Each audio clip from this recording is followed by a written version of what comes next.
इसलिए जो प्रेग्नेंट ख़वातीन हैं उनको कहा जाता है कि आप बार बार लें और थोड़ा थोड़ा करके खाते रहें। जिन लोगों को बहुत ज़्यादा होता है रिफ्लक्स का मसला कि खाना बाहर की तरफ आता है, उनके लिए भी यही एडवाइस होती है कि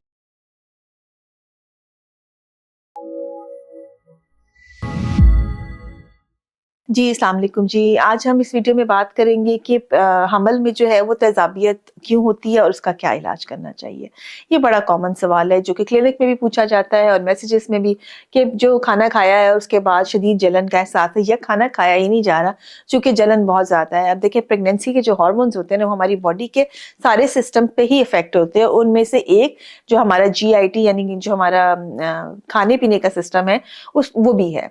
अब हमारा जो मैदा है वो उस तरह से खाना हजम नहीं कर रहा होता और वो स्लो हो जाता है। तो रीज़न ये होती है कि जब भी आप थोड़ा-सा हेवी खाना खा लेते हैं तो वो खाना आपके मैदे में केले फँस जाता है, ठीक है? जिसके साथ ये है कि फिर मुसीबत स्टार्ट होती है जिसमें आपको पेन स्टार्ट हो जाती है, बदहज़मी होती है, हैवीपन हो जाता है। इसके अलावा जो एसिडिटी है वो बहुत ज़्यादा बढ़ जाती है। ठीक हो गया? सो इसलिए जो प्रेग्नेंट ख़वातीन हैं उनको कहा जाता है कि आप बार-बार लें और थोड़ा-थोड़ा करके खाते रहें। फ्रेश फूड्स का इस्तेमाल करें ताकि ये कि फिर आपके जो जलन का एहसास है वो कम से कम हो जाए। तो पहली एडवाइस तो यही है कि आप एकदम से बहुत ज़्यादा जो है ना वो खाया पिया मत करें, बल्कि पोर्शंस में खाया करें।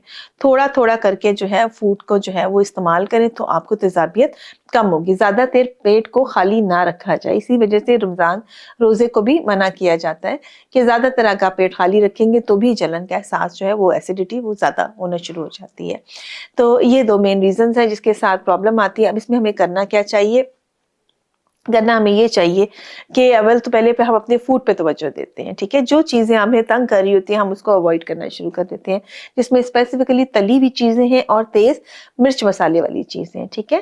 जो मेरी एडवाइस होती है प्रेग्नेंट खातून को कि प्लीज़ आप अपना खाना बाकियों से फ़र्क कर लीजिए, यानी जैसे आपके खाने में मिर्च मसाले डलने का टाइम होता है, उस वक़्त खाने को अलहदा कर लीजिए। आप अलहदा से नहीं बना सकते, कोई बात नहीं, लेकिन जिस वक़्त वो सारा तैयार हो जाता है, मिर्च मसाला डलने से पहले खाने को अगर आप अलहदा कर लें तो आपकी जो है वो काफ़ी बेहतरी आना शुरू हो जाती है। तो सबसे इम्पोर्टेंट तो ये है और जिसका जवाब अक्सर ये होता है कि हम लोग तो मिर्च इस्तेमाल नहीं करते। तो मान लिया कि आप लोग हल्की मिर्च इस्तेमाल करते होंगे, लेकिन अगर आप ये करके देखें कि बिल्कुल ही मिर्च को बंद कर दें तो खाना जो है वो हज़म करने में काफ़ी हेल्प मिलना शुरू हो जाती है। ठीक हो गया? सो पहली एडवाइस तो ये। सेकेंडली हमारे पास बहुत सारी ऐसी मेडिसिन्स और सिरप्स अवेलेबल होते हैं जो कि आपके मैदे में जलन और तेज़ाबियत उनको आराम करते हैं। सो पहला बात है कि फूड ऐसे हमने अवॉइड किए, फूड जो हम बना रहे हैं, पका रहे हैं, उसमें से मिर्च और मसालों को ख़त्म कर दिया, घी का इस्तेमाल कम कर दिया। और तीसरी बात है कि हम मेडिसिन्स का इस्तेमाल कर सकते हैं। मेडिसिन्स के इस्तेमाल की जहाँ तक ताल्लुक है, जो टैबलेट्स सेफली एसिमिप्राज़ोल वगैरह यूजुअली रिकमेंड की जाती है, नाश्ते से पहले दे दी जाती है और 24 घंटे तक आपके एसिड प्रोडक्शन को कंट्रोल में रखती है और जलन का एहसास कम करती है। इसके अलावा बहुत सारे जो सिरप्स हमारे पास अवेलेबल हैं जो कि आपको मार्केट में मिल जाएँगे डिफरेंट नामों से, वो भी सारे के सारे ही प्रेगनेंसी में तकरीबन सेफ हैं और वो आपके जो है वो ठंडक जो का एहसास देते हैं आपको और मैदे में जलन को भी कम करते हैं, आपकी भूख को भी बेहतर कर देते हैं।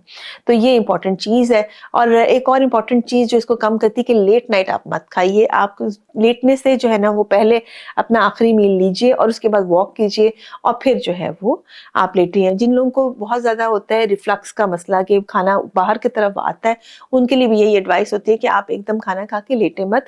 अगर आप लेटते हैं तो 2 या 3 पिलो का इस्तेमाल करके अपना जो हेड है उसको ऊँचा रखें ताकि फिर ये आपको तेज़ाबियत जो है वो कम से कम महसूस होती है।